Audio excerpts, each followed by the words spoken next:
चिन्ह हम आप सबको दे रहे हैं। यह स्मृति चिन्ह हमारे 100 वर्षों की स्नेह, गौरव और स्नेह के साथ आप जो कार्य कर रहे हैं वो अद्भुत है। उसके साथ ही लोगों की मदद के लिए खोजो कैंसर जैसी एक पुस्तक का निर्माण आप करते हैं, मॉडल बे आप बनाते हैं, आपको कई सारे सम्मान मिलते हैं। सबके साथ सबसे बड़ी बात है 4000 बच्चों के लिए निःशुल्क शिक्षा का प्रावधान आपकी ओर से किया जाता है।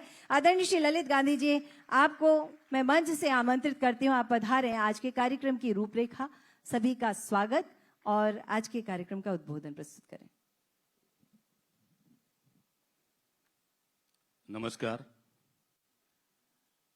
Maharashtra chamber of commerce, industries and agriculture के शतक महोत्सव समारंभ के शुभारंभ के लिए, चेंबर के नूतनीकृत मुख्यालय के उद्घाटन के लिए एवं आज महाराष्ट्र के सहकारी एवं सरकार के औद्योगिक क्षेत्रों के परिषद के लिए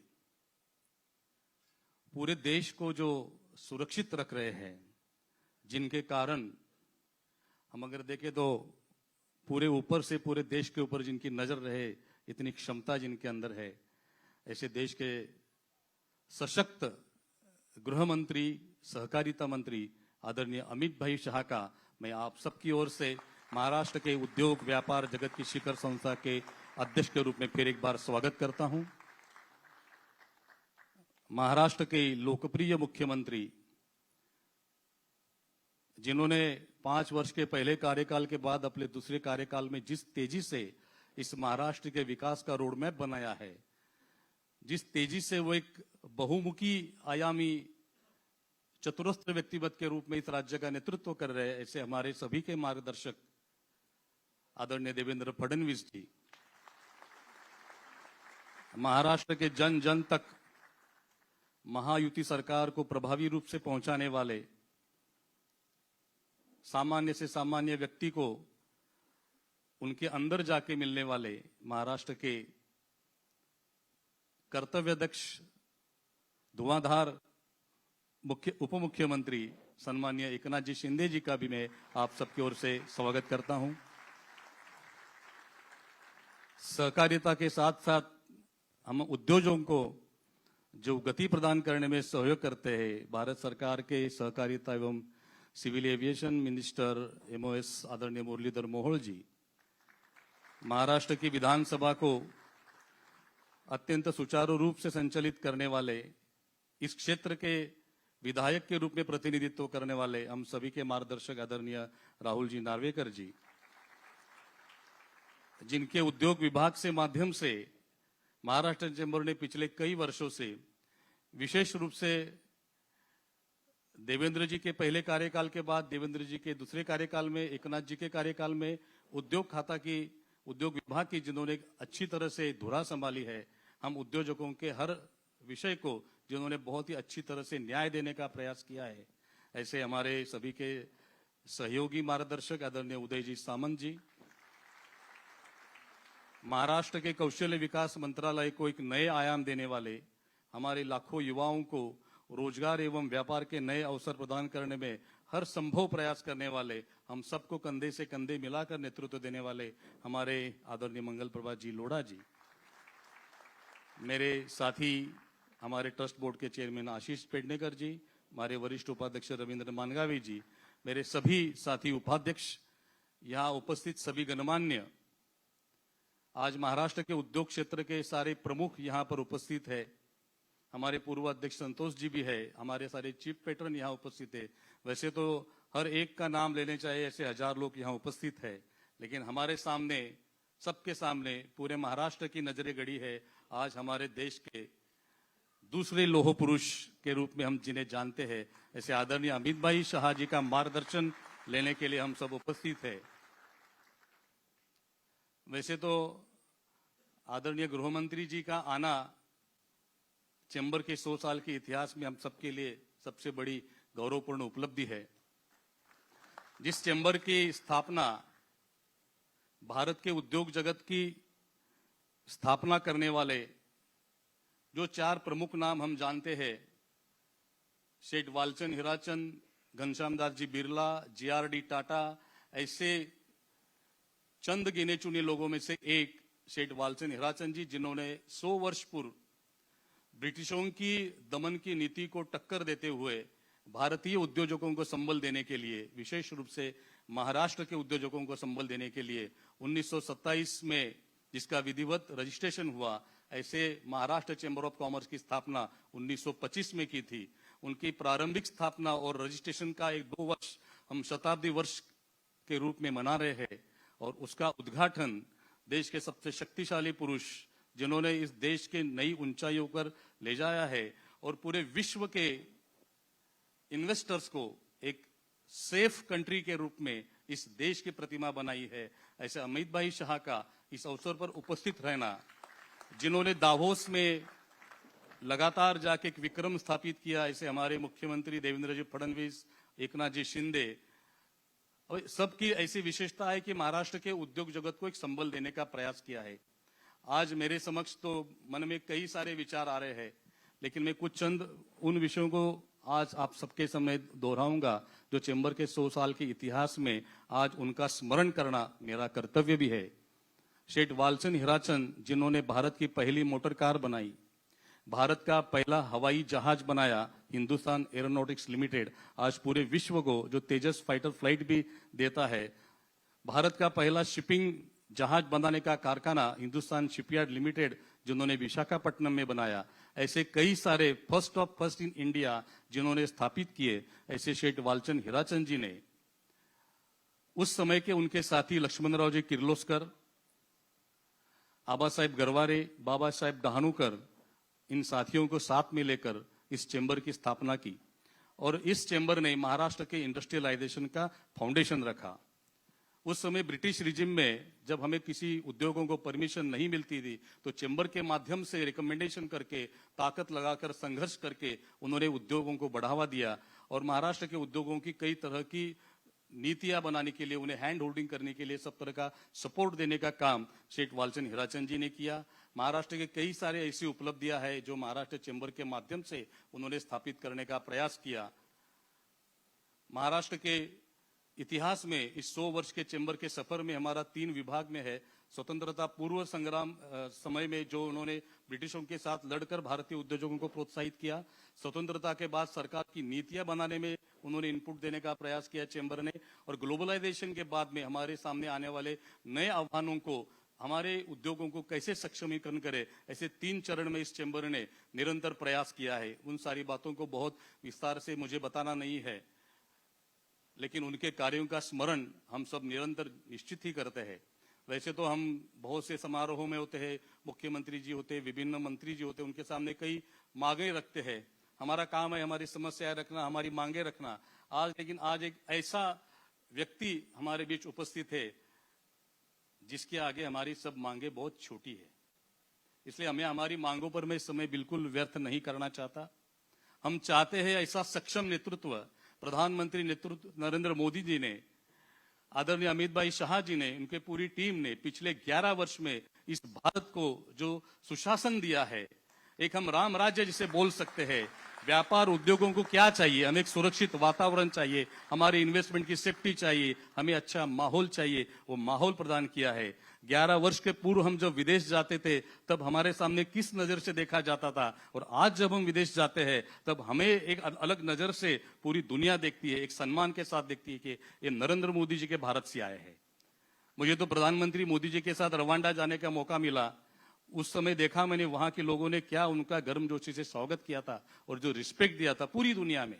तो कोई जगह ऐसी नहीं है जो नरेंद्र मोदी जी और भारत को एक विश्वास के साथ देखती है।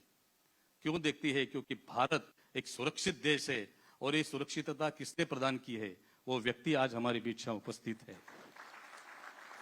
मैं तो जब भी मिला कोल्हापुर से आता हूं, महालक्ष्मी का आशीर्वाद मुझे मिला है, आदरणीय अमित भाई जी को भी वो आशीर्वाद पाने का डबल तरह से सौभाग्य प्राप्त हुआ है। तो एक प्यार से जब कोल्हापुर में मिला, मुंबई में मिला, दिल्ली में मिला, समाज के प्रतिनिधि मंडल के साथ मिला, एक अपनत्व होता है। और जब दुश्मन के सामने देखते हैं तो उनकी नजर ही काफी होती है, वहां किसी शस्त्र की जरूरत ही नहीं रहती है। कि अमित भाई ने संसद के सदन में भी उनका हम वक्तव्य सुनते हैं तो एक रोंगटे खड़े होते हैं अपने अंदर भी, कि एक ऐसा नेतृत्व हमें इस देश को मिला है कि हम चैन की नींद सोते हैं और हम अपने व्यापार उद्योगों को बहुत तेजी से आगे बढ़ा सकते हैं। 11 वर्ष के सफल सुशासन को हमें आने वाले 50 साल विकसित भारत तक आप जैसा नेतृत्व मिले, इससे बड़ी हमारे लिए कोई अपेक्षाएं नहीं है। बाकी हमारी सारी अपेक्षाएं छोटी है, आपका नेतृत्व यही हमारे सबसे बड़ी अपेक्षाएं है और वो हमें मिले, यही हम भगवान से प्रार्थना करते हैं। पूरे महाराष्ट्र के व्यापार उद्योग क्षेत्र के साथ प्रार्थना करते हैं। वैसे तो चेंबर की कई सारी उपलब्धियां मैं गिना सकता हूं। वालचंद हीराचंद जी ने देश का पहला जल मार्ग से प्रवास शुरू किया, जो ब्रिटिशों ने पूरा बंद किया था 5 अप्रैल 1919 को। उस दिन को भारत सरकार नेशनल मेरीटाइम डे के रूप में मनाती है। मैं आदरणीय अमित भाई जी से अनुरोध करूंगा कि आने वाले वर्ष का नेशनल मेरीटाइम के दिन पूरे भारत का राष्ट्रीय शिपिंग कॉन्क्लेव महाराष्ट्र में संपादित हो और महाराष्ट्र चैम्बर को ये कॉन्क्लेव आयोजित करने का हमें अवसर प्रदान करे, ऐसा अनुरोध करूंगा। 2 छोटे विषय में यहां रखना चाहता हूं आप सभी की उपस्थिति में। जिस वालचंद जी ने इस महाराष्ट्र के इंडस्ट्रियलाइजेशन का फाउंडेशन रखा, कई सारे एयर सर्विसेज है, बहुत सी चीजें हैं, मैं उस बातों को अभी विस्तार से नहीं बताना चाहूंगा, लेकिन इस देश के विकास में उन्होंने बहुमूल्य योगदान दिया है। हम आपसे मांगेंगे तो कुछ ऐसी चीज मांगे जो आपके परव्यू में आती है। हम चाहते हैं कि उन्हें मरणोपरांत भारत रत्न का पुरस्कार दे, जिन्होंने भारत के विकास में बहुमूल्य योगदान दिया है। उन्हें सर्वश्रेष्ठ पद्म पुरस्कार से आप सम्मानित करें, वही हमारे लिए गौरव की बात होगी, हमारे महाराष्ट्र के लिए गौरव की बात होगी। हमारे महाराष्ट्र के सोलापुर के वो सुपुत्र थे। हम मांग करते हैं आपके साथ कि सोलापुर के हवाई अड्डे को स्टेट वालचंद हीराचंद जी का नाम दिया जाए, जिन्होंने हवाई अड्डा बनाने का, हवाई जहाज बनाने की कारखाना स्थापित किया। कोल्हापुर के एयरपोर्ट को हमने छत्रपति राजाराम महाराज का नाम देने का आदरणीय देवेंद्र जी ने प्रस्ताव पारित करके केंद्र सरकार ने भी पारित किया है, लेकिन उसका क्रियान्वयन यथाशीघ्र हो, ऐसी अपेक्षा आज के इस अवसर पर मैं आदरणीय गृह मंत्री, सहकारिता मंत्री के सामने रखना चाहूंगा। आपके चरण स्पर्श की ताकत है कि हमारे सहकारी जो परिषद हमने ली है औद्योगिक वसाहतों की, हमारे जो भी प्रश्न थे, हमारे उद्योग मंत्री की एक विशेषता है, वो कभी प्रलंबित रखते नहीं कोई विषय। पिछले 3 वर्ष में देख रहा हूं उनका, वहीं पे डिसीजन देते हैं। हमारे कई सारी मांगे आज आप पधार रहे हैं, उन्होंने सैंक्शन कर दी। मतलब आपके सामने वो मांगे रखने का हमें उन्होंने अवसर दिया। इतने बड़े नेतृत्व यहाँ आ रहे हैं और वो आपकी कोई मांग प्रलंबित रहे, ये मेरे लिए हो ही नहीं सकता। उन्होंने जिस तरह से आज हमें सहयोग किया है, आदरणीय देवेंद्र जी है, हमारे एकनाथ जी शिंदे साहब है, मतलब एक ऐसा नेतृत्व का चंक हमें मिला है। मतलब एक को किसका वखान करे और किसका वखान नहीं करे, इतने शक्तिशाली टीम आपने महाराष्ट्र के नेतृत्व के लिए हमें प्रदान की है। ये हम अपने एक सौभाग्यशाली एरा में ये महाराष्ट्र का व्यापार उद्योग क्षेत्र सफर कर रहा है। मैं बहुत ज्यादा समय नहीं लूंगा क्योंकि मेरे मन में तो बहुत बातें हैं, लेकिन मैं भर गया हूं कि मेरे जीवन का सर्वोच्च दिन है जहां अमित भाई शाह की उपस्थिति में इस चैम्बर का शतक महोत्सव का शुभारंभ हो रहा है। इससे बड़ी कोई उपलब्धि नहीं हो सकती।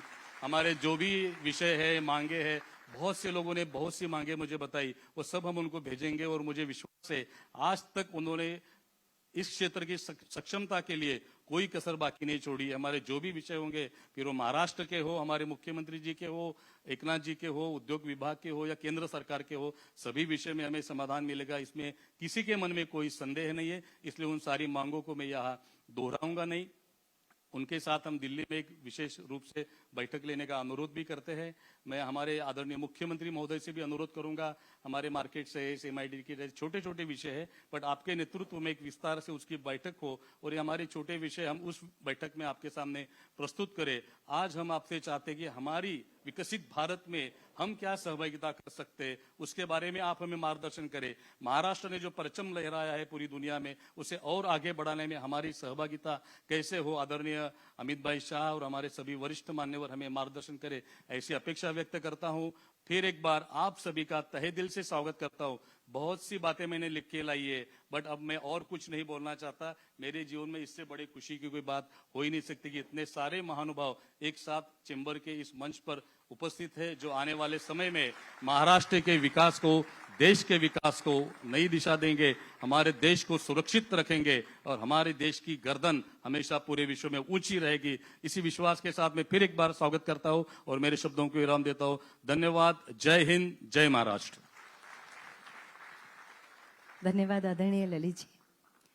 एक शेर मैंने कहीं पढ़ा था कि फना होने के लिए इजाजत नहीं ली जाती, ये वतन से मोहब्बत है, पूछकर नहीं की जाती। और ये बात आप में दिखती है। जितना था ललित भाई ने तो बहुत कम कहा और बहुत कुछ कहने के लिए है। बस एक शब्द कहना चाहती हूँ, जल थल नभ की सेनाएं और हमारे समक्ष बैठे व्यक्तित्व, इन सब ने मिलकर ऑपरेशन सिंदूर किया है।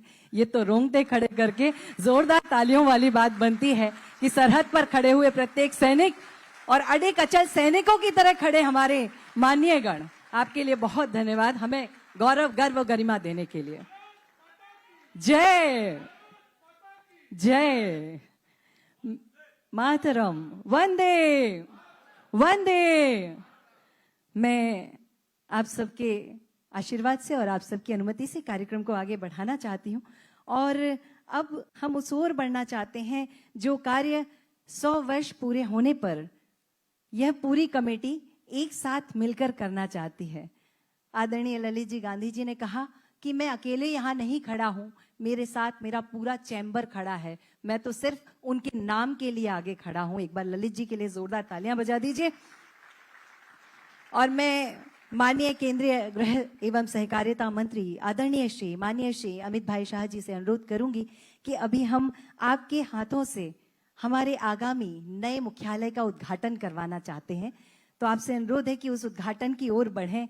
वो मुख्यालय का उद्घाटन आपके हाथों से होगा तो राष्ट्रभक्ति कूट कूट कर भरी रहेगी और हमारा देश फिर से सोने की चिड़िया और विश्व गुरु जल्दी से जल्दी बन जाएगा। वैसे ही जैसे पूर्व काल में हम विदेशों में हमारे वस्त्रों को, हमारे उद्योगों को बेचते थे। एक बार जोरदार तालियों के साथ अभिनंदन कीजिएगा Maharashtra chamber of commerce, industries and agriculture के नवीनकृत मुख्यालय के उद्घाटन के साथ हमारे बीच में माननीय केंद्रीय गृह एवं सहकारिता मंत्री आदरणीय श्री अमित शाह जी रुकनी नहीं चाहिए इस अभिनंदन के लिए। बहुत धन्यवाद। एक और अनुरोध है, शताब्दी समारोह के प्रतीक चिन्ह का भी उद्घाटन आपके हाथों से करवाना चाहते हैं। पूरा वर्ष आपके साथ के साथ, हम सबके साथ के साथ और भारत के विकास के साथ चलेगा और हम उसी शताब्दी समारोह के प्रतीक चिन्ह का शुभारंभ उद्घाटन आपके हाथों से करते हैं। जोरदार तालियों के साथ प्रतीक चिन्ह का भी स्वागत कीजिएगा जो कि प्रगति, उन्नति, कई सारी शाखाओं के साथ में सदा ही विकास की ओर निर्देशित कर रहा है। अभी एक और उद्घाटन आपके हाथों से करवाना चाहते हैं महोदय। सहकारी औद्योगिक स्टेट के राज्य स्तरीय सम्मेलन का ई उद्घाटन भी हम आपके हाथों से करवाना चाहते हैं। जैसे ही आपके हाथों से तकनीकी डिजिटल भारत आगे बढ़ रहा है तो डिजिटल की तरफ जब पूरा देश बढ़ रहा है तो हम व्यापारी क्यों नहीं। तो हमारा महाराष्ट्र चैम्बर ऑफ कॉमर्स भी इस ओर बढ़ना चाहता है और आपकी ओर से ये उद्घाटन करवाना चाहता है। स्वागत कीजिएगा, अभिनंदन कीजिएगा। आपका बहुत बहुत धन्यवाद। जैसा कि हमारी 100 वर्षों में सदा ही ये हुआ है और अभी भी वही होने वाला है कि Maharashtra chamber of commerce, industries and agriculture जो महाराष्ट्र सरकार के कौशल विकास मंत्रालय के साथ में अपने समझौतों का ज्ञापन आपको सौंपेगा अपने हस्ताक्षर के साथ में। तो अध्यक्ष महोदय से अनुरोध है कि वह उपस्थित हों और पूरे समिति की तरफ से, पूरे संघ की तरफ से माननीय जी आदरणीय श्री मंगल प्रभात लोढ़ा जी, कौशल विकास मंत्री जी हमारे बीच में हैं।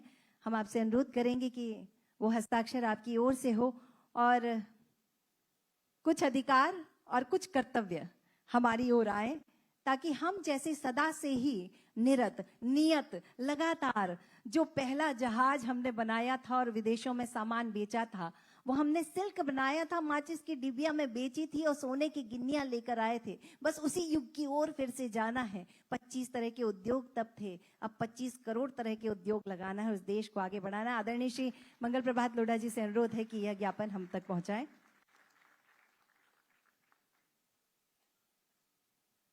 अब हमारे बीच में माननीय मुख्य अतिथि महोदय हैं और आपसे अनुरोध है कि हमारे जो अध्यक्ष महोदय हैं उन्हें इस वर्ष का अध्यक्षीय कप यानी आगे बढ़ाने का आशीर्वाद आपके हाथों से मिले तो यह आशीर्वाद उनके लिए भी बहुत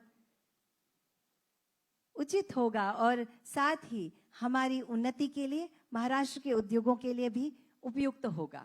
अनुरोध है।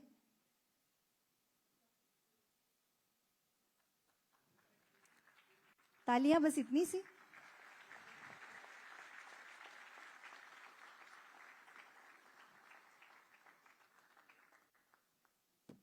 आप सबका बहुत धन्यवाद।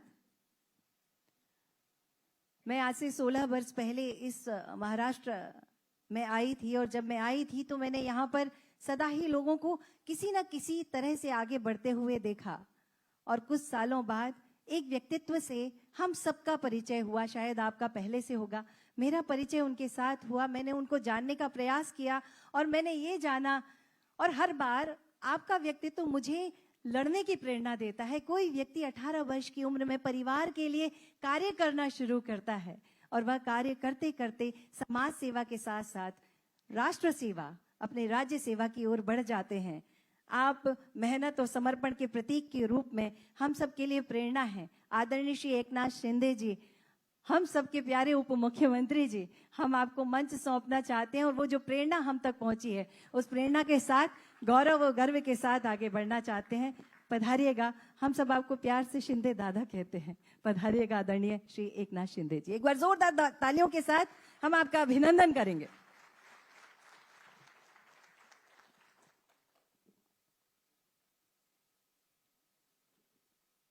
Maharashtra chamber of commerce industry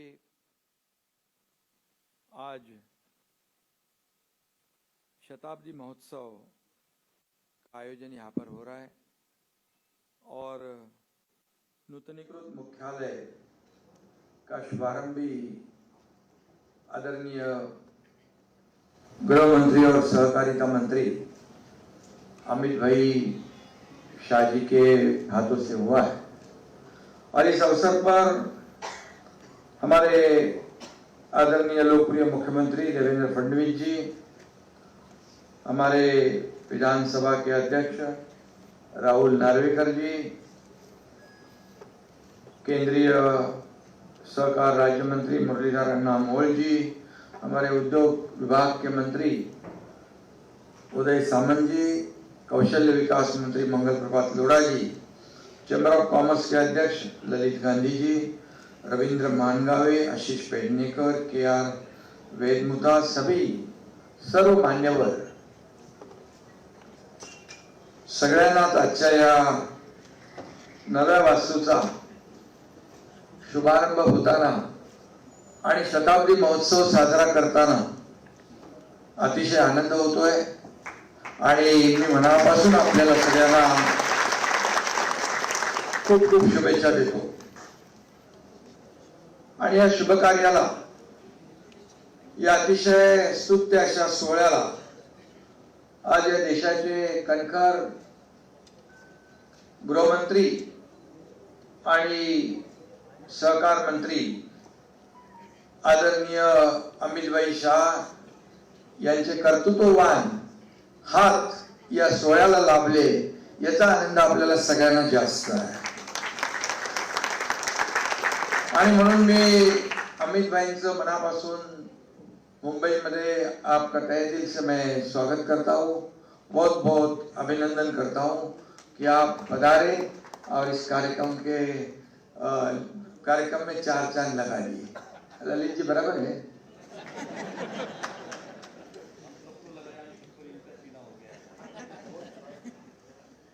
Maharashtra chamber of कॉमर्सच्या शतक महोत्सवाची सुरुवात होती आहे आणि आता संस्थेच्या हेरिटेज इमारतीचं नूतनीकरण पूर्ण झालेलं आहे।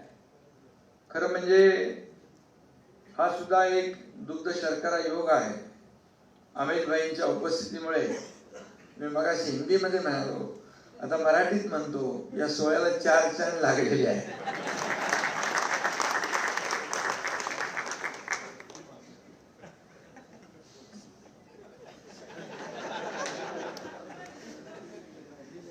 आशीष शेलार भी अभी आ गए हैं, आलेले आहेत।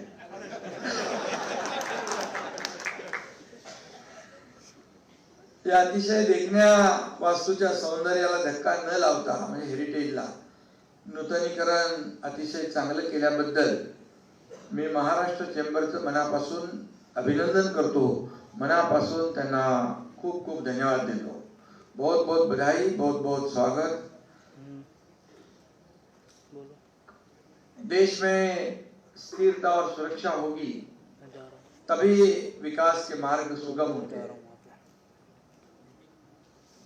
ललित जी सगळ्यांना हे सगळे व्यापारी आहे आणि व्यापार करत असताना ज्या जागेत ते ज्या ठिकाणी व्यापार करतात त्यांना सुरक्षित आणि अतिशय चांगलं वातावरण पाहिजे असतं आणि मला वाटतं महाराष्ट्रापेक्षा दुसरं वातावरण असं कुठे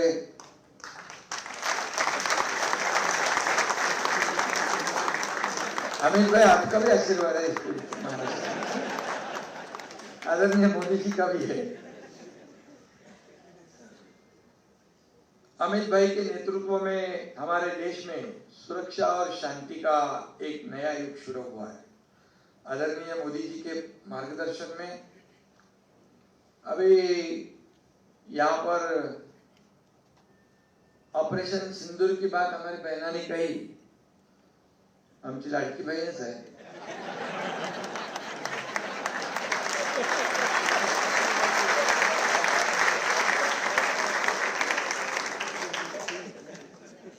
महाराष्ट्रामध्ये जोरदार लँडस्लाइड मॅन्डेट सरकार, ऐतिहासिक सरकार आणण्यामध्ये लाडक्या बहिणींचा मोठा वाटा आहे।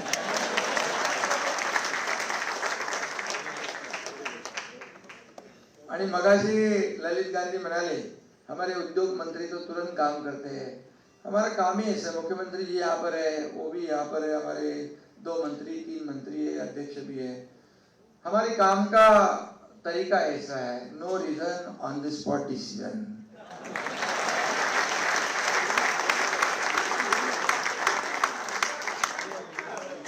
तो इसलिए आपको पता है कि महायुति की सरकार आने से पहले महाविकास आघाड़ी की सरकार थी। ललित गांधी जी मुझे हमेशा कहते थे कुछ तो करो, मतलब अभी रुको।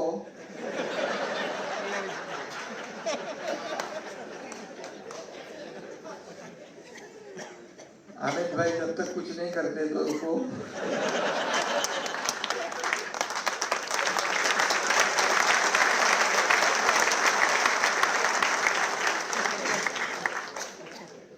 कुछ नहीं करते तब कुछ करते तब रुको बोला है मैंने, कुछ करते नहीं तो क्योंकि ये सरकार के पीछे आपने उस वक्त की हालात भी देखी है। अपनी महायुति की सरकार आने से पहले सब कुछ बंद था। सब जगह पर जब देवेंद्र जी मुख्यमंत्री थे उन्होंने कुछ कार्य शुरू किए, जलयुक्त शिवार हो, मराठवाड़ा वाटर ग्रिड हो, कई विकास के प्रकल्प है, सभी बंद थे। मेट्रो बंद थी, ये कोस्टल बंद था, अटल सेतु बंद था। जब अपनी सरकार महायुति की सरकार आ गई तो देखो सब शुरू हो गया, विकास को आगे बढ़ाया, विकास आगे बढ़ने लगा। आज मुंबई के परिस्थिति आप देख रहे हैं, आप सब व्यापारी लोगों को समय कम होता है, ज्यादा समय आपका बचना चाहिए, तो अटल सेतु से बचता है ना समय, कोस्टल रोड से भी बचता है ना, अभी मेट्रो भी हो गई है, सब शुरू हो गया। समृद्धि हाईवे भी, नागपुर मुंबई समृद्धि हाईवे बन गया, उसका पूरा उद्घाटन भी हो गया। वहां पर पहले देवेंद्र जी ने गाड़ी चलाई थी, बाद में मैंने भी चलाई।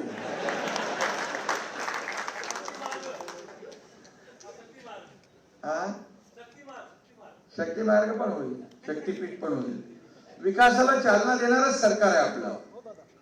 आणि म्हणून मी एवढंच सांगतो की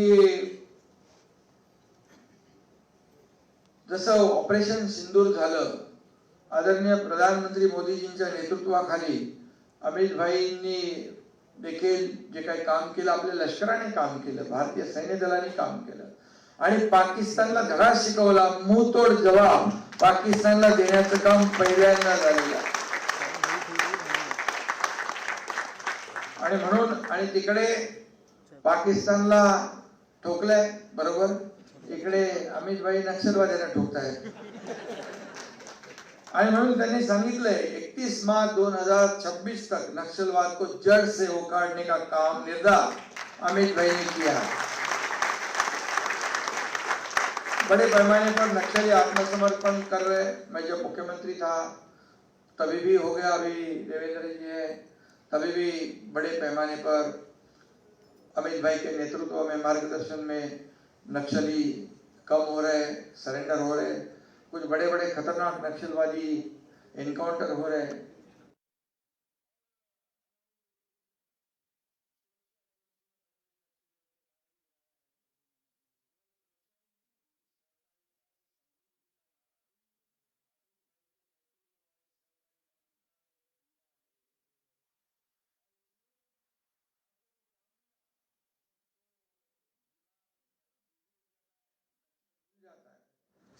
आणि छोटे से छोटा और बड़े से बड़ा किसान अब सहकारिता के एक सूत्र में जुड़ रहा है. सहकार और समृद्धि का दूसरा नाम है अमित भाई शाह. और महाराष्ट्र चैम्बर एक इतिहास रचा है, उसे इस भवन ने देखा है. ऐसा ही इतिहास यशस्वी हमारे लोकप्रिय प्रधानमंत्री माननीय नरेंद्र मोदी जी के नेतृत्व में अमित भाई भी रच रहे हैं. अमित भाई भी ऐसे कभी काम करते हैं. किसी को लगा था क्या 370 कलम हटेगा?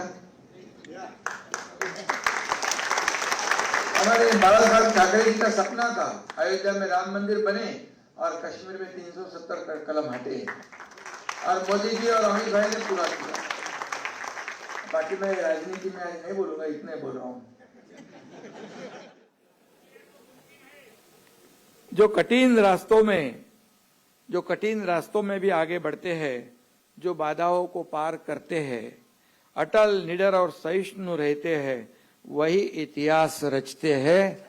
और अमित भाई, आप मोदी जी के मार्गदर्शन में, नेतृत्व में ऐसे अनेक इतिहास किए, इसलिए हमें मोदी जी का भी और आपका भी बहुत अभिमान है, गर्व है, फक्र है.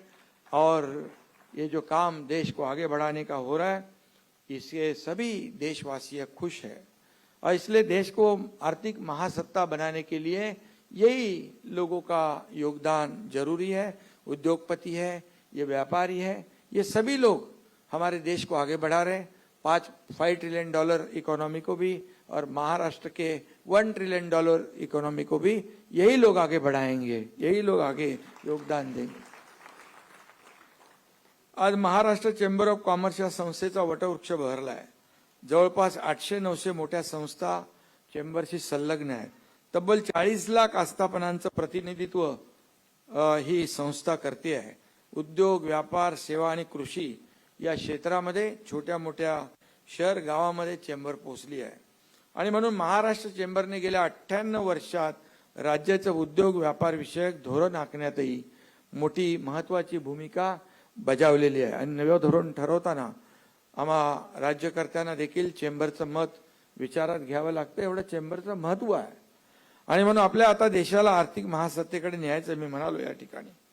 आणि म्हणून महाराष्ट्र चेंबरचा पसारा पाहिला की महाराष्ट्र किती गेलाय याची जाणीव होऊन अभिमान वाटतो. आणि म्हणून महाराष्ट्र चेंबर ही संस्था खऱ्या अर्थाने महाराष्ट्राचा खऱ्या अर्थाने अभिमान बिंदू आहे असं म्हटलं तर वावगं ठरणार नाही. गौरव आहे. आणि म्हणून देशप्रेम, लोकभावना आणि व्यापार उद्योग यांच्या सुसूत्रता राखण्याचं काम चेंबर उत्तम प्रकारे करते आहे. आणि म्हणून नेशन फर्स्ट हाच आपल्या सर्वांच्या जगण्याचा सिद्धांत आहे. देश पहिला. आता काही लोक देशाच्या बद्दल विदेशात जाऊन काय काय बोलतात, प्रधानमंत्र्यांच्या बद्दल काय बोलतात, ते जाऊ द्या.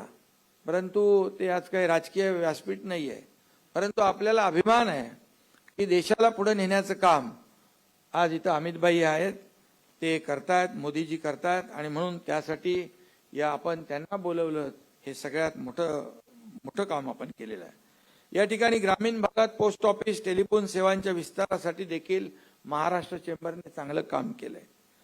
आणि आयात निर्यात धोरण असो, आंतरराष्ट्रीय व्यापारासाठी प्रशिक्षण असो, हे सगळं जे आहे की विविध देशातील वाणिज्य दूतावासांशी संवाद साधणे असो, महाराष्ट्र चेंबरचा आंतरराष्ट्रीय स्तरावरचा प्रभाव वाढलेला आहे ललितजी, आणि हे नक्की आम्ही मान्य करतो. आणि म्हणून या ठिकाणी महिला सक्षमीकरण आपने कहा, या मोहिमेत देखील महाराष्ट्र चेंबरचा मोठा सिंहाचा वाटा आहे.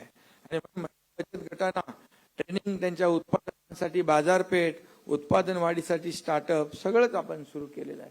आणि म्हणून मी आपल्याला आजच्या या कार्यक्रमाला खूप मनापासून खूप खूप धन्यवाद देतो. खऱ्या अर्थाने अमित भाई सहकार क्षेत्राचा मेकओव्हर करतायत. त्यात त्यांनी आधुनिक तंत्रज्ञान आणलंय. महाराष्ट्र चेंबरच्या कामासंबंधी देखील त्यांच्याकडून आपल्याला मार्गदर्शन मिळेलच. पण ही जी काही 100 वर्षे आपली आहेत, ही फार मोठा काळ आहे. आणि म्हणूनच या ठिकाणी आपल्याला चेंबरचे संस्थापक शेठ वालचंद हिराचंद हे स्वतःच एक स्टार्टअप देखील होते. आणि म्हणून त्यांचं देखील योगदान, त्यांचं मार्गदर्शन, त्यांचा आदर्श जो आहे हे घेऊन आपण पुढे चाललेला आहात. मी नक्की आपल्याला एवढंच सांगतो की महाराष्ट्र सरकार देखील मुख्यमंत्री आहेत आणि अमितभाई आमचे मार्गदर्शक देखील या ठिकाणी आहेत. कारण त्यांनी आमच्या महायुतीच्या सरकारला सांगितलं होतं, मी जेव्हा मुख्यमंत्री झालो, देवेंद्रजीने आम्ही होतो, मैं आपके पीछे चट्टान की तरह खड़ा रहूंगा. आणि सरकारच्या मागे देखील चट्टान की तरह ते उभे राहिले. आणि म्हणूनच महायुती सरकार 2.5 वर्षात खूप काम केलं. आणि झालेल्या विधानसभेच्या निवडणुकीत देखील लँडस्लाइड मॅन्डेट विकासामुळेच मिळालं. विकासाला आम्ही चालना दिली. आमचा अजेंडा एवढाच आहे, विकास, विकास आणि विकास. धन्यवाद. जय हिंद, जय महाराष्ट्र. खूब खूब आभार. मुझे ऐसा लगता है कि जितनी गर्जना हमारे आदरणीय श्री एकनाथ शिंदे जी ने की है, उससे कम तालियां हमने उनके लिए बजाई.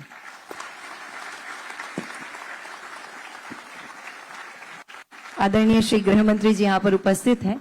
हम कलाकार हैं और कई बार देश विदेश में जाना होता है, और जब वो अशोक चक्र जैसा नीला पासपोर्ट लेकर हम निकलते हैं और वो जो सम्मान हम जैसे सामान्य लोगों को वहां पर मिलता है, और ये सम्मान पिछले कुछ वर्षों से मिलने लगा है, उसके लिए हम सभी कलाकार आपको, पूरे कलाकारों की तरफ से धन्यवाद देते हैं. बहुत आभार हमारे उस पासपोर्ट को इतनी इज्जत, इतना ज्ञान और इतनी मर्यादा दिलवाने के लिए. धन्यवाद.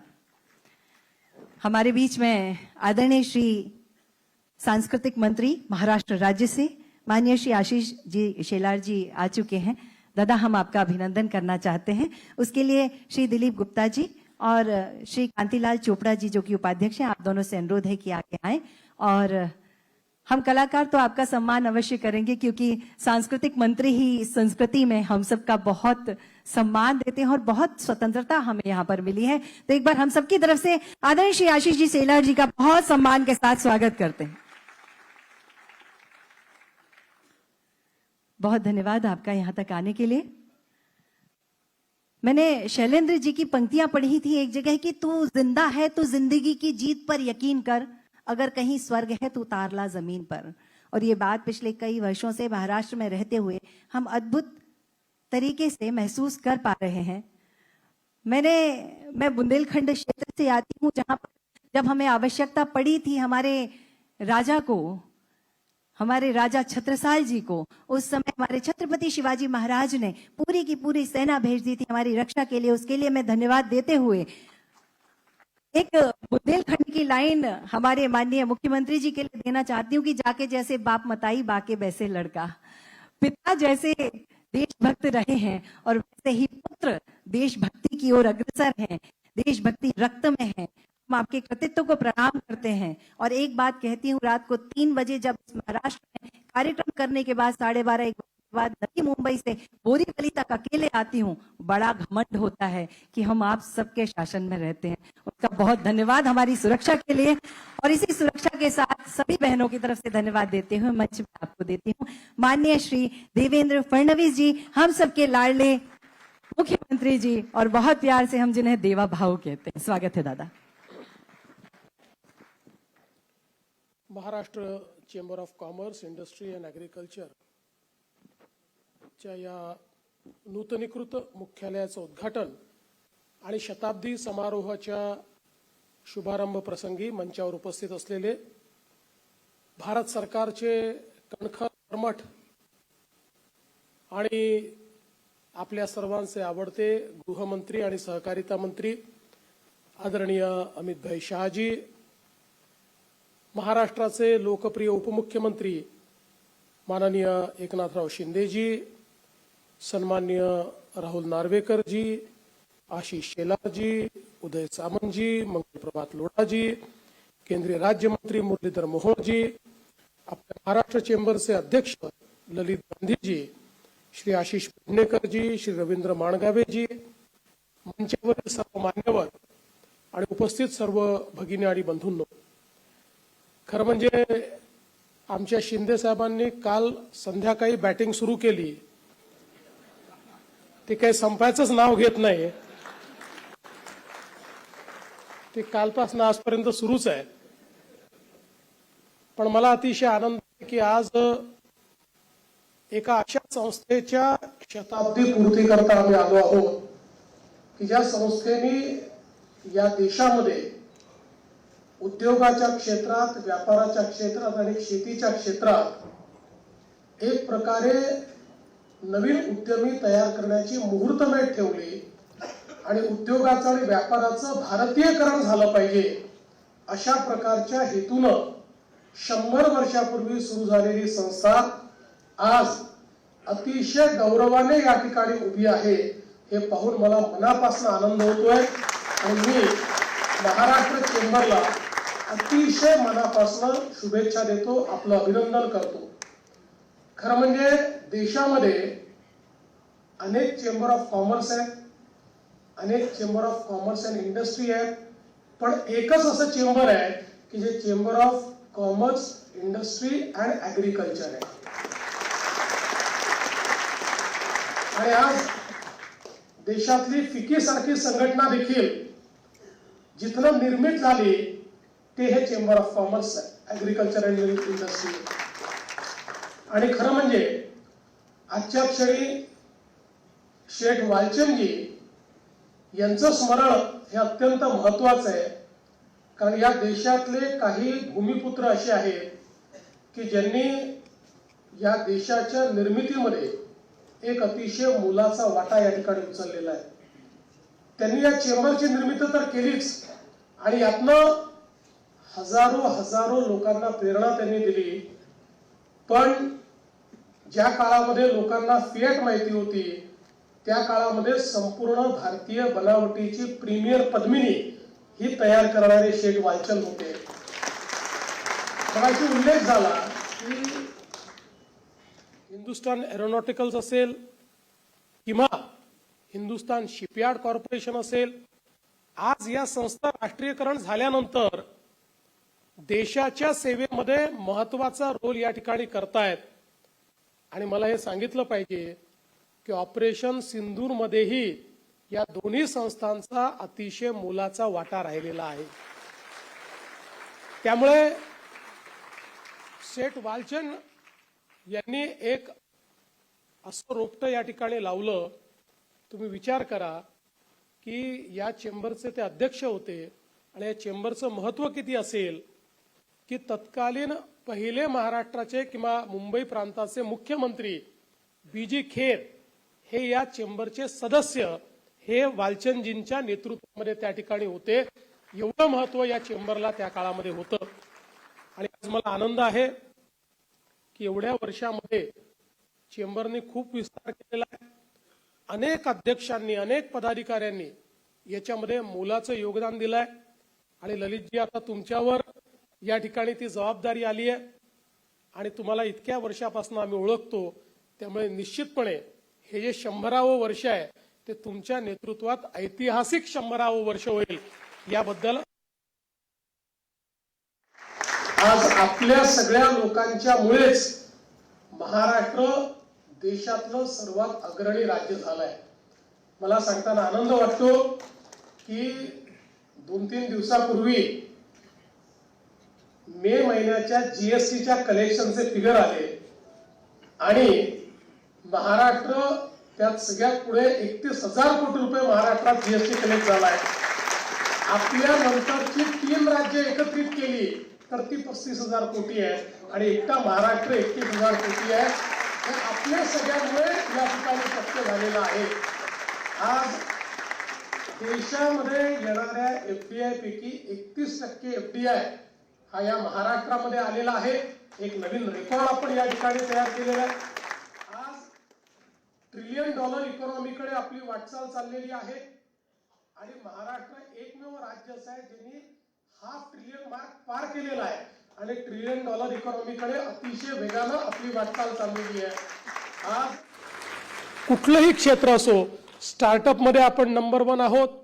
आज देशाच्या स्टार्टअप इकोसिस्टीम मध्ये स्टार्टअप इंडिया सांगतं सर्वात जास्त स्टार्टअप महाराष्ट्रात आहेत, सर्वात जास्त MSME महाराष्ट्रामध्ये आहेत.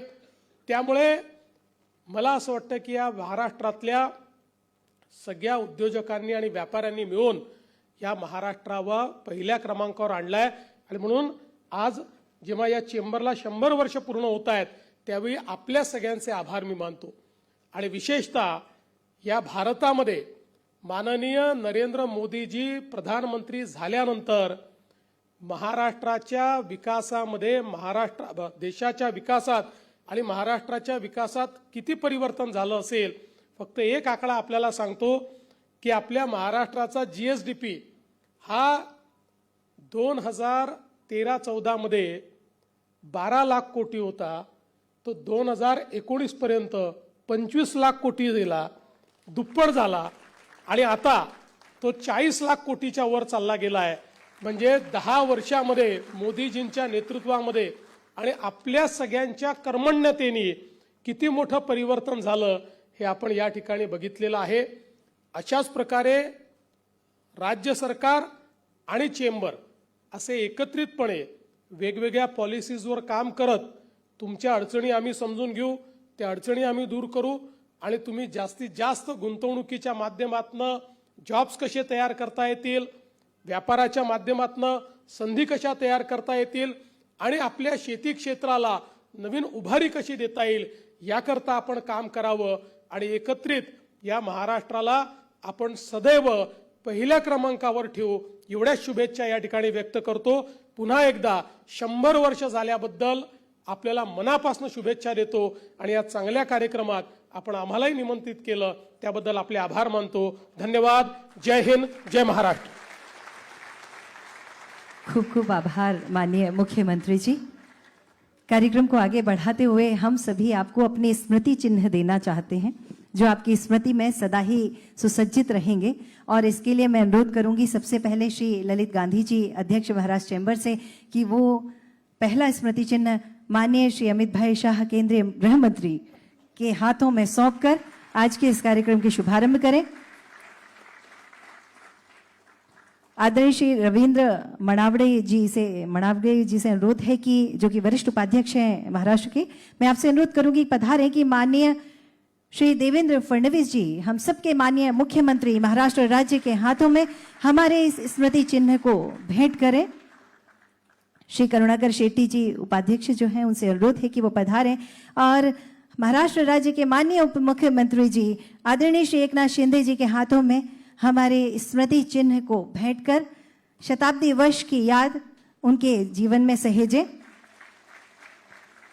उपाध्यक्ष श्री शंकर शिंदे जी से अनुरोध है कि वो पधारें और सभापति महाराष्ट्र विधानसभा माननीय श्री राहुल नार्वेकर जी के हाथों में स्मृति चिन्ह भेंट करें और यादों को आगे की ओर सजोएं.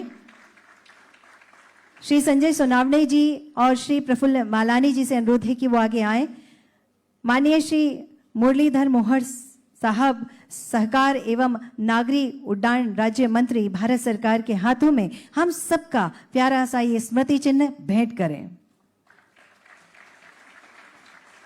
मंच पर विराजित महिलाओं की श्रृंखला में आदरणीय श्री संगीता पाटिल जी उपाध्यक्ष और श्री कृष्ण परब जी से अनुरोध है कि आप आगे आए और माननीय श्री उदय सामंत जी उद्योग व मराठी भाषा मंत्री महाराष्ट्र राज्य हमारे बीच में हैं और गौरव के साथ हमारी शताब्दी वर्ष के स्मृति चिन्ह को उनके हाथों में भेंट करें.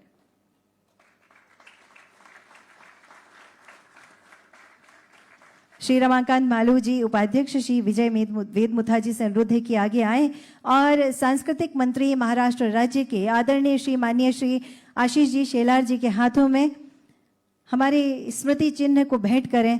और ये अनुरोध आप सबसे कि Maharashtra chamber of commerce, industries and agriculture को सदा ही आप अपनी स्मृति शेष में रखें।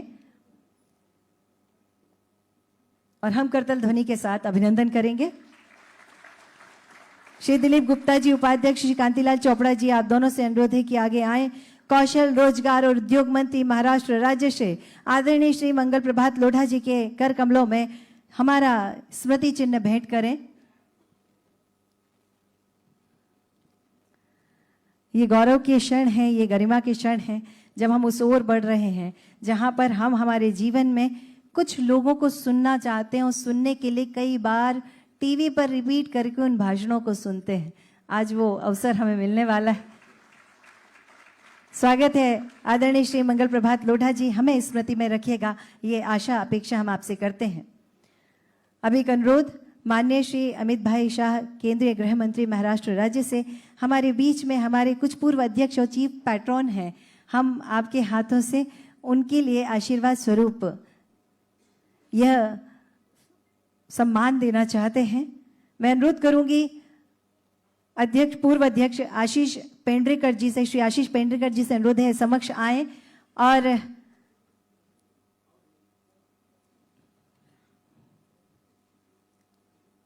कितना बड़प्पन है ना, अकेले आगे नहीं बढ़ते, अपनों को साथ लेकर आगे बढ़ते हैं। इस बात के लिए तो जोरदार तालियां बनती हैं। हमारे बीच में श्री के आर वेदमुथा जी हैं जो कि चीफ पैट्रॉन हैं। आपसे अनुरोध है कि आप समक्ष आएं और आज का अपना सम्मान ग्रहण करें। आपके कार्यों के लिए, आपके कृतित्वों के लिए हम सभी बहुत स्नेह के साथ आपका धन्यवाद देते हैं। ये मासिया है, बिल्कुल मासी जैसा प्रेम देता है सबके लिए, तो उसी प्रेम को हम आपके साथ साझा करते हैं। आदरणीय श्री के आर वेदमुथा जी, चीफ पैट्रॉन, हमारे बीच में तालियों की गर्जना जोर से हो। इसी श्रृंखला में श्री घनश्याम गोयल जी, चीफ पैट्रॉन से अनुरोध है कि वह भी तैयार रहें और समक्ष आकर रुकें।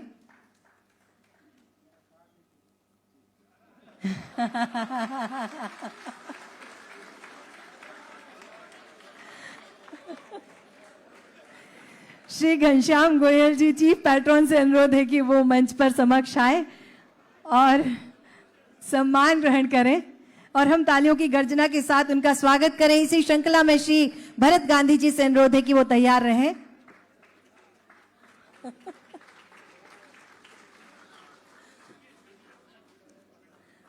मैं श्री भरत गांधी जी, चीफ पैट्रॉन से अनुरोध करती हूं कि वो मंच पर आएं और साथ में तैयार रहें श्री सतीश प्रकाश जी, चीफ पैट्रॉन, सम्मान के लिए।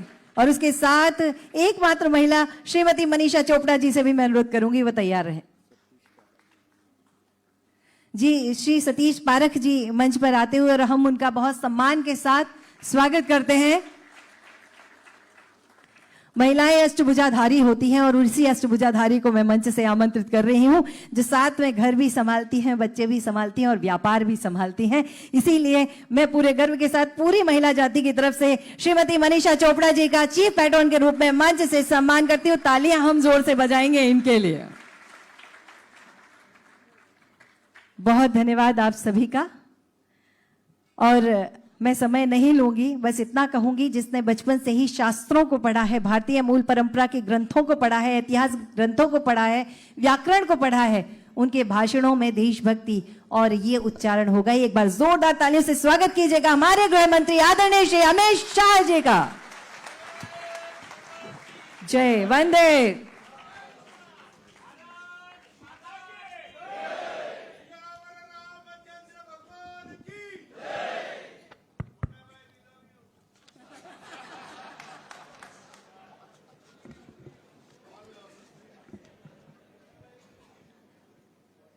आज के इस बहुत महत्वपूर्ण कार्यक्रम में मेरे साथ मंच पर उपस्थित मेरे मित्र और महाराष्ट्र के सम्माननीय मुख्यमंत्री श्रीमान देवेंद्र फडणवीस जी,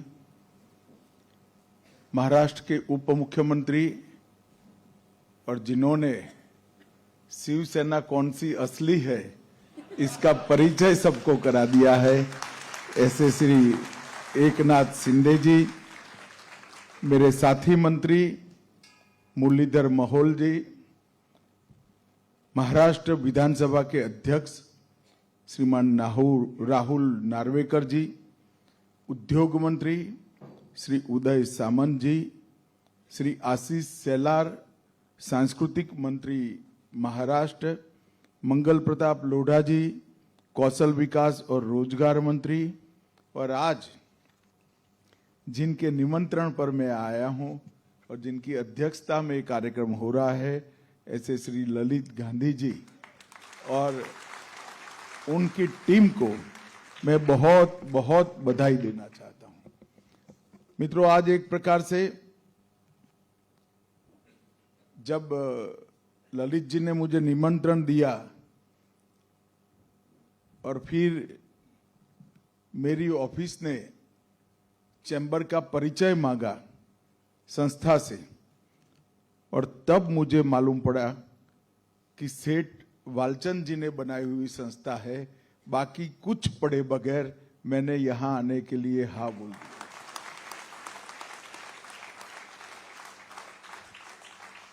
क्योंकि वालचंद जी ने अपने जीवन में जिस चीज की शुरुआत की, वो सभी चीजें एक प्रकार से अपने अपने क्षेत्र में पायोनियर रही। न केवल पायोनियर रही, सालों तक इंडस्ट्री, समाज, महाराष्ट्र और देश की सेवा करती रही। एक ऐसे उद्योगपति थे जिन्होंने स्वयं की कंपनी के विकास के साथ साथ शायद उससे भी ज्यादा ध्यान देश को किस चीज की जरूरत है उस पर दिया। प्रथम स्वदेशी कार बनाने का सम्मान उनको गया। स्वदेशी हवाई जहाज निर्माण करने की कंपनी जो बाद में हिंदुस्तान एरोनॉटिक्स लिमिटेड बनी, पहले हिंदुस्तान एयरक्राफ्ट लिमिटेड, वो भी सेठ वालचंद ने बनाई। सबसे पहली शिपिंग कंपनी जल यात्रा का प्रारंभ सिंधिया स्टीम नेविगेशन, वो भी उन्होंने बनाई। और पहला स्वदेशी जहाज बनाने का कारखाना हिंदुस्तान शिपयार्ड भी उन्होंने किया। और आज आप सभी लोग Maharashtra chamber of commerce, industry and agriculture का शताब्दी वर्ष मना रहे हैं। ये चैम्बर को उस जमाने में अंग्रेजों के साथ जरूरत पड़े तो संघर्ष करने के लिए या व्यवस्था के लिए इसकी स्थापना का काम भी सेठ वालचंद जी ने किया। और जब एक दूरंदेशी व्यक्ति किसी भी चीज का नींव डालता है, और जब नींव डालते वक्त वो व्यक्ति के मन में खुद का स्वार्थ अकेले नहीं होता है, समाज और देश की भी चिंता होती है, तो इसको ईश्वर का आशीर्वाद जरूर मिलता है। कोई भी संस्था 100 साल तक निरंतर चलती रहे और अपनी शताब्दी बनाए, वो संस्था के लिए और समाज के लिए, दोनों के लिए अपने आप में गौरव की बात है। क्योंकि देश भर के चैम्बर्स जो चलते हैं, इसमें संस्था कोई लंबे समय तक किसी एक व्यक्ति के हाथ में नहीं रहती, रहनी भी नहीं चाहिए। नेतृत्व बदलने के साथ भी रिलेवेंस बनाए रखना, अपनी उपयोगिता बढ़ाए रखना और अपना योगदान भी बढ़ाना एक प्रकार से बहुत कम संस्थाएं कर पाती है। इसलिए मैं Maharashtra chamber of commerce, industry and agriculture को बहुत बहुत साधुवाद और शुभकामनाएं देता हूं। मैं ये भी कहना चाहता हूं कि 100 साल जब होता है, वैसे तो 50 साल होता है, तब परंपराएं, नियम, पद्धति सभी कालबाह्य हो जाता है, इरिलेवेंट हो जाता है। क्योंकि समाज सतत परिवर्तनशील है और आपकी संस्था को तो 100 साल हुआ है। ये 100 साल गौरव का क्षण है, इसके साथ साथ आत्मचिंतन का भी क्षण है। आत्मचिंतन का इसलिए है कि 100 साल में देश के इंडस्ट्री, कॉमर्स और एग्रीकल्चर तीनों क्षेत्रों में आमूलचूल परिवर्तन आया है।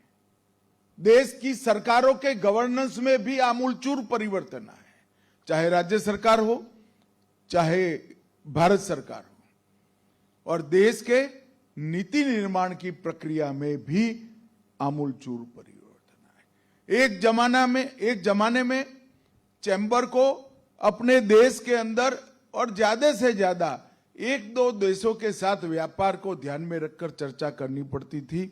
आज पूरी इकोनॉमी, पूरा अर्थतंत्र और विशेष कर इंडस्ट्री वो ग्लोबल हो चुकी है। युद्ध शायद ईरान और इजराइल के बीच में हो, इसकी असर भारत की इकोनॉमी पर भी पड़ती है। युद्ध रशिया और यूक्रेन पर हो, इसकी असर भारत की इकोनॉमी पर भी पड़ती है। उस वक्त देश भर के chamber of commerce and industry and agriculture, ये सभी ने अपने कामकाज के लिए आत्मचिंतन करने का वक्त है। प्रोफेशनल संस्थाओं को हायर कर जिस तरह से देश की इकोनॉमी, देश की नीति निर्धारण की प्रक्रियाएं, देश की विधानसभा और संसद और दुनिया का अर्थतंत्र बदला है, उसी तरह से हमारे चैम्बर के फंक्शनिंग को, उसकी कार्यपद्धति को और अपनी रिलेवेंस बनाए रखने के लिए, उपयोगिता बढ़ाने के लिए हमारी जो रिक्वायरमेंट है उसको 100 साल के बाद एक बार रिव्यू करना चाहिए। मेरा निवेदन है ललित जी से कि अब आप अध्यक्ष बन ही गए हो तो आपके जिम्मे ही ये जिम्मेदारी है। और मित्रों, आज एक शुभ दिन और भी है कि आप लोग आपके नए कार्यालय में, मुख्यालय में, इसका भी उद्घाटन यहीं पर हुआ है। मैं चैम्बर के सभी जुड़े हुए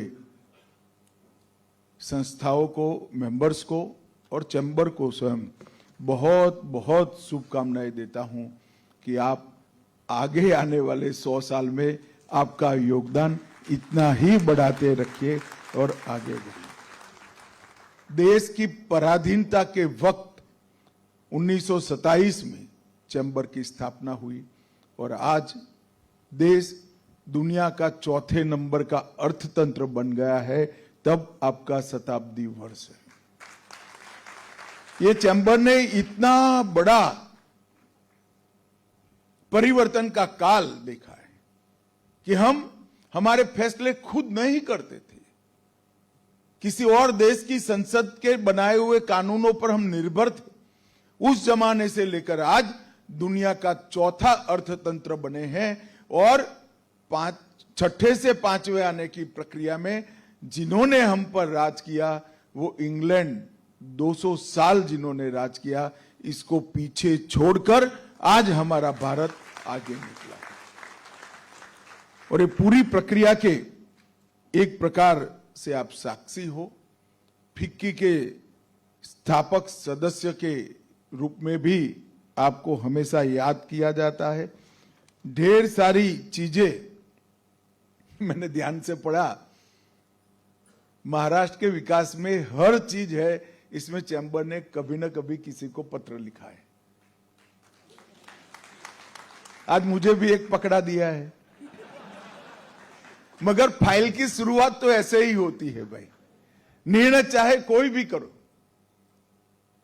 मगर चैम्बर ने कोंकण रेलवे मांगने का जब साहस किया तब ये असंभव सा काम था। आज कोंकण रेलवे पूरी होकर महाराष्ट्र के विकास में जुटी। यही भूमिका है कि भविष्य की जरूरियातों को ध्यान में रखकर विजन का उपयोग कर शासन के पास नीतियों की मांग करना, कानून की मांग करना और इंफ्रास्ट्रक्चर विकास की मांग करना। और चैम्बर ऑफ कॉमर्स का यह भी काम है कि ट्रेड, इंडस्ट्री और एग्रीकल्चर ये तीनों की जो तकलीफें हैं, इससे शासन को भली भांति परिचित कराते रहना। और मुझे लगता है कि 100 साल ये काम बहुत अच्छे से हुआ है। मित्रों, अभी अभी मोदी जी की सरकार के 11 साल पूरे हुए हैं और इस 11 साल में ढेर सारी चीजें बदल गई हैं। देश में आमूलचूर परिवर्तन आया है। हम जब मोदी जी की सरकार बनी तब दुनिया के अर्थतंत्रों की तालिका में 11वें नंबर पर थे। आज हम 4थे नंबर पर है और मैं आपको विश्वास दिलाता हूं 2027 के पहले 27 के वित्तीय वर्ष के पहले हम 3रे नंबर की अर्थव्यवस्था भी बने। हर क्षेत्र में बहुत बड़ा परिवर्तन लाने का काम प्रधानमंत्री नरेंद्र मोदी जी की सरकार ने किया है। मैं आज यहां पर आया हूं तब विशेष बात आपको महाराष्ट्र की ही करूंगा। ढेर सारी उपलब्धियां, डिजिटल लेन देन से लेकर स्टार्टअप से लेकर एविएशन के एयरपोर्ट बढ़ाने से लेकर 25 प्रकार के गिनते गिनते थक जाएंगे। और अगर ये मैं बोलने जाऊंगा तो कोई 25-30 मिनट में मेरी बात समाप्त नहीं होगी। 7 दिन की भागवत सप्ताह बिठानी पड़ेगी मगर मेरी बात समाप्त होगी। मगर मैं आज महाराष्ट्र की बात करने आया हूं। महाराष्ट्र के अंदर अपार संभावनाएं देश की आजादी के वक्त से ही पड़ी थी और एक प्रकार से महाराष्ट्र देश के औद्योगिक विकास का पर्याय बना, परिचायक बना। और सालों से महाराष्ट्र औद्योगिक विकास में देश का नेतृत्व करता है और ये हमारी मुंबई नगरी को इसीलिए देश की आर्थिक राजधानी का गौरव भी मिला। स्टॉक मार्केट इनके मुख्यालय यहां, रिजर्व बैंक ऑफ इंडिया के मुख्यालय यहां, सेबी का मुख्यालय यहां, सारी चीजें यहां इसलिए आई है क्योंकि ये हमारी आर्थिक राजधानी है।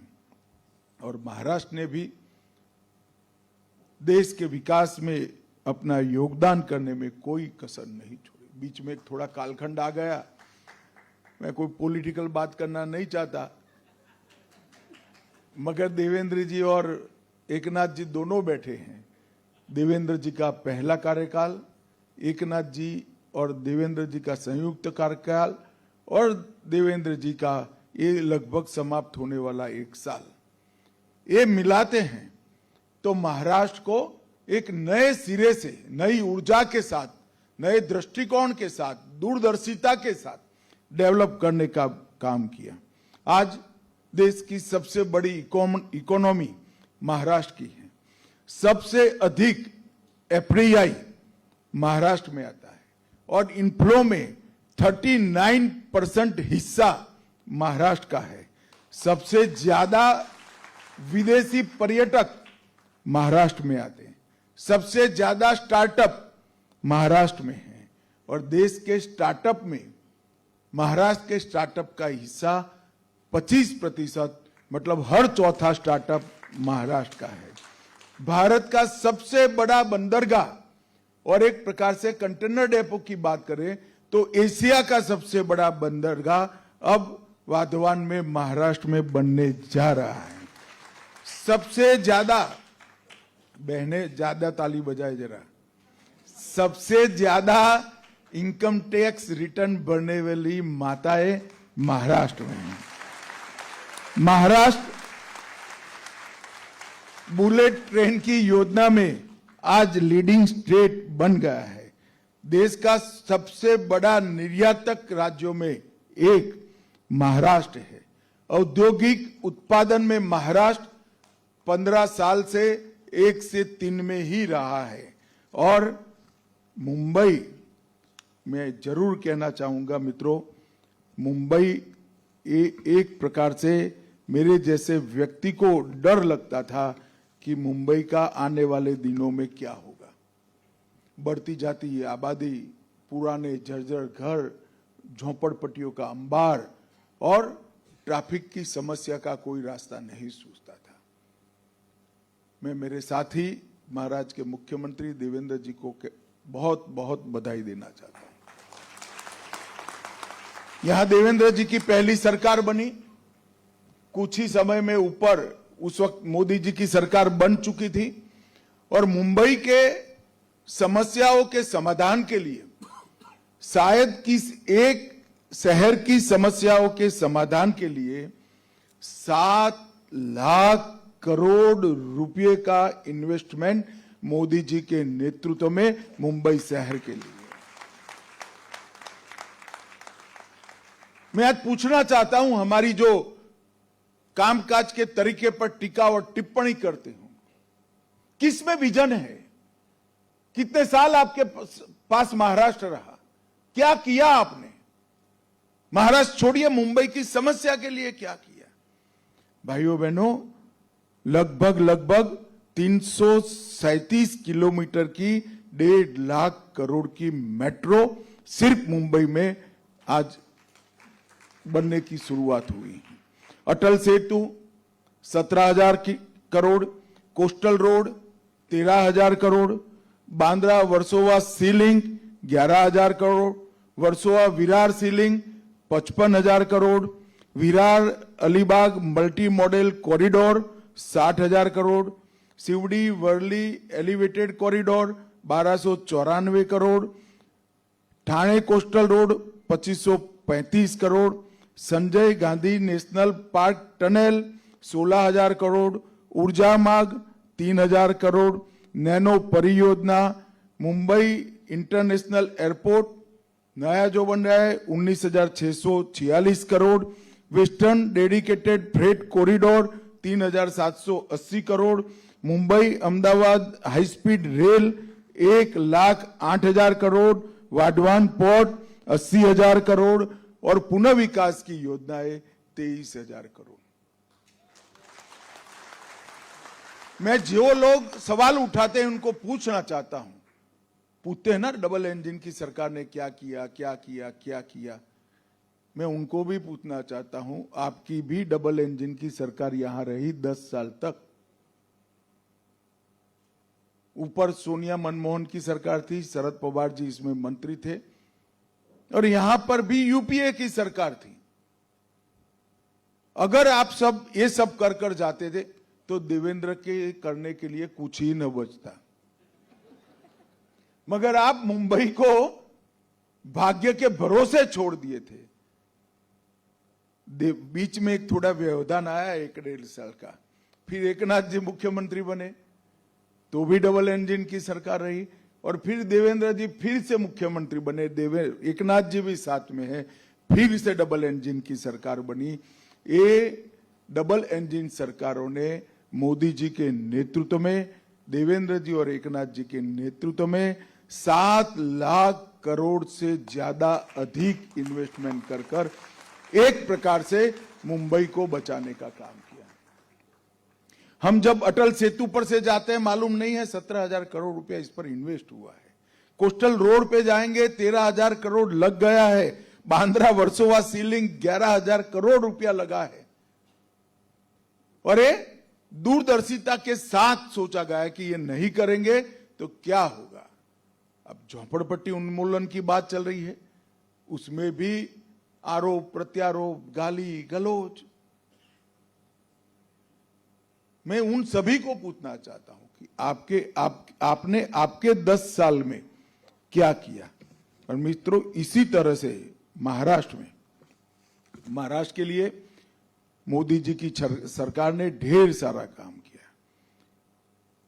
11 वंदे भारत ट्रेनें शुरू हुई, 128 रेलवे स्टेशनों को नया बनाया गया, मुंबई महानगर क्षेत्र पूरा, पुणे और नागपुर, इसमें मेट्रो नेटवर्क का विकास किया। शिरडी और सिंधुदुर्ग में नए हवाई अड्डे बनाए। मुंबई कोस्टल रोड आगे में बचा ही चुका हूं, वाधवान बंदरगाह बता, बैन गंगा नल गंगा इंटरलिंक परियोजना भी शुरू की और इसको 85,000 करोड़ से आने वाले दिनों में 10 साल में पूरा किया जाएगा। 2200 करोड़ रुपया खड़कवासला बांध से फुरसुंगी तक 34 किलोमीटर लंबी सुरंग बनाने का प्रस्ताव, पुणे कोल्हापुर हवाई अड्डों पर नए टर्मिनलों का भवन, 200 करोड़ से पालघर में बहुउद्देशीय बंदरगाह, 13,000 करोड़ के निवेश से टाटा पावर के साथ 2800 मेगावाट का बिजली का कारखाना, लॉजिस्टिक पार्क 673 करोड़ की लागत से, विदर्भ के सूखाग्रस्त क्षेत्र के लिए 11,000 करोड़ की परियोजनाएं, 11 औद्योगिक कॉरिडोर जो करे, इसमें से भारत सरकार ने 3 महाराष्ट्र को दिए। मोदी सरकार ने दीघी पोर्ट औद्योगिक क्षेत्र को भी मंजूरी दी, 60,000 करोड़ से समृद्धि महामार्ग बनाया और 12 टेक्सटाइल पार्क में से 7 महाराष्ट्र को दिए। देश में कुल 12 टेक्सटाइल पार्क बने, उसमें से 7 महाराष्ट्र को दिए। वर्धा, हिंगोली, लातूर, ठाणे, पुणे, सांगली और कोल्हापुर। मित्रों, मैं जब राजनीति की शुरुआत की थी तब महाराष्ट्र के अंदर किसानों की आत्महत्या को देश भर में इसकी चर्चा होती है। क्या, क्यों महाराष्ट्र में इतने किसान? कई कमीशन बने, कई रिपोर्ट हुई, कई सरकारें आई और गई। पहली महायुति की सरकार आई, हमने जलयुक्त शिवार बनाए, और अब दूसरी बीच में एकनाथ जी की सरकार आई, और अब तीसरी सरकार आई। हमने विदर्भ और मराठावाड़ के लिए जो चंद्रगुप्त मौर्य के समय से सूखाग्रस्त क्षेत्र है, इसको कभी सूखा न पड़े ऐसे क्षेत्रों में परिवर्तित करने के लिए हमने इन्वेस्टमेंट करने की योजना बनाई है मित्रों। तब जाकर किसानों की आत्महत्या समाप्त होती है। न एग्रीकल्चर पानी के बगैर चल सकता है, न इंडस्ट्री पानी के बगैर चल सकती है, और एग्रीकल्चर और इंडस्ट्री नहीं चलती तो ट्रेड का सवाल ही पैदा नहीं होता है। मगर हम जब काम करते हैं तब ये सारी चीजों पर हमारा ध्यान नहीं होता है।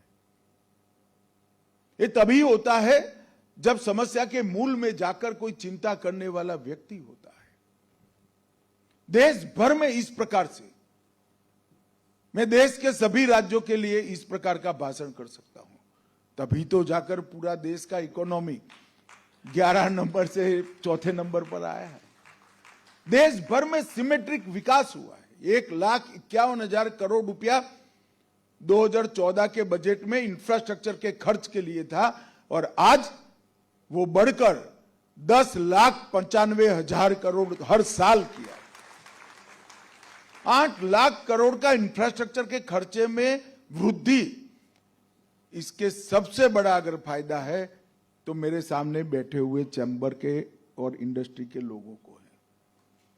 क्योंकि देश में एयरपोर्ट की संख्या बढ़े, बंदरगाह बढ़े, रेलवे बढ़े, माल ढोने के लिए रेलवे की नई लाइनें बिछाई जाए, इसका मैक्सिमम फायदा अगर किसी को होता है तो चैम्बर को होता है, इंडस्ट्री को होता है, chamber of industry, commerce and agriculture को होते। आपके तीनों कंपोनेंट इसके लाभान्वित होने वाले एक काम है। और एक साथ पूरे मोदी जी के प्रधानमंत्री बनने के पहले जितनी ग्रिड थी, इससे 100% से ज्यादा, मतलब 107% ग्रिड नई लगाने का काम ये 10 साल में हुआ है। बिजली की ग्रिड की मैं बात कर रहा हूं। कई प्रकार के काम नरेंद्र मोदी जी ने किए हैं, और हमेशा ये उठाते रहते हैं कि हमारी ग्रांट कम कर दी। मैं इंफ्रास्ट्रक्चर का ये आंकड़ा बोला हूं, इसको छूइए ही मत। इसके अलावे डिवोल्यूशन की ग्रांट होती है, डिवोल्यूशन और ग्रांट इन एड जो भारत सरकार देती है। ये कहते हैं कि हमें अन्याय हुआ, अन्याय हुआ। मैं उनको कहने आया हूं कि जब आपकी 10 साल सरकार चली, 4 से 14, आपने महाराष्ट्र को 1,91,000 करोड़ रुपया दिया था। जरा जोर से बोलना भाई, कितना? और नरेंद्र मोदी जी ने 14 से 24 में 1,91,000 को बढ़ाकर 7,82,000 करोड़ रुपया देने का। इसके अलावा भरपूर मात्रा में इंफ्रास्ट्रक्चर की ग्रांट, इरिगेशन के लिए ग्रांट और इन्वेस्टमेंट को आने का एक लाल जाजम बिछाकर रास्ता कर देना, ये सब अगर कोई कहता है कि क्या किया है तो मैं उनको बड़ी विनम्रता से कहना चाहता हूं, ये सब हमारी डबल इंजन सरकारों में हुआ है और हमने किया। और ये रास्ता मोदी जी ने निश्चित किया। प्रधानमंत्री बनने के बाद आज 11 साल हो गए। 11 साल में संचालिका बहन जी कहती थी हमारे पासपोर्ट का वैल्यू बढ़ गया है। वो अकेली नहीं कहती है, जो विदेश जाता है वो सभी को मालूम पड़ेगा कि भारत का पासपोर्ट देखते ही मोड़े पर बड़ा स्माइल आता है और स्वागत का भाव आता है। वो इसलिए हुआ है कि नीति निर्धारण में हमने ढेर सारे परिवर्तन किए। सिर्फ नीतियां नहीं बनाई, नीतियों के इंप्लीमेंटेशन में दिन रात मेहनत लगी। और नरेंद्र मोदी जी ने, भले सरकार हमारी हो या विपक्ष की हो, टीम भारत की कल्पना की है कि भारत का विकास राज्य और केंद्र दोनों मिलकर ही कर सकते हैं। और रचनात्मक भाव के कारण आज देश बहुत आगे बढ़ रहा है। उसी वक्त आपका शताब्दी का वर्ष है मित्रों, और इस शताब्दी के वर्ष में आप लोग नए भवन में भी प्रवेश कर रहे हो। मेरा आप सबसे आग्रह है कि चैम्बर की नीतियों में भी, कार्य पद्धतियों में भी, और चैम्बर के अंदर नया ब्लड आए इसके लिए भी जरूर बैठकर सोचना, विचार करना। और इसी तरह से चैम्बर 100 साल और महाराष्ट्र और देश की सेवा करता रहे, ऐसी मेरी बहुत बहुत शुभकामनाएं। धन्यवाद, आभार। भारत माता की वंदे वंदे। सच बात है, हम सब बहनें भी बहुत प्यार से कहती है मोटा भाई वी लव यू। ऐसे ही करते रहिए हमारे देश के लिए। Thank you so much. और इसी के साथ कार्यक्रम को आगे बढ़ाना चाहती हूँ। एक अनुरोध आप सबसे है कि अगर हम समक्ष आ जाएंगे तो एक तस्वीर आपके साथ, हमारी याद हम सहेज पाएंगे, सुरक्षित कर पाएंगे। मैं सभी से अनुरोध करती हूँ डाइस पर कि सभी आगे आ जाएं।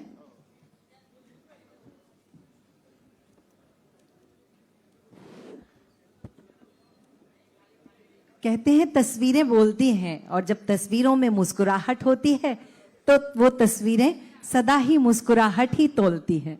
तो एक स्माइल, एक मुस्कान के साथ आप सबकी एक प्यारी सी छवि।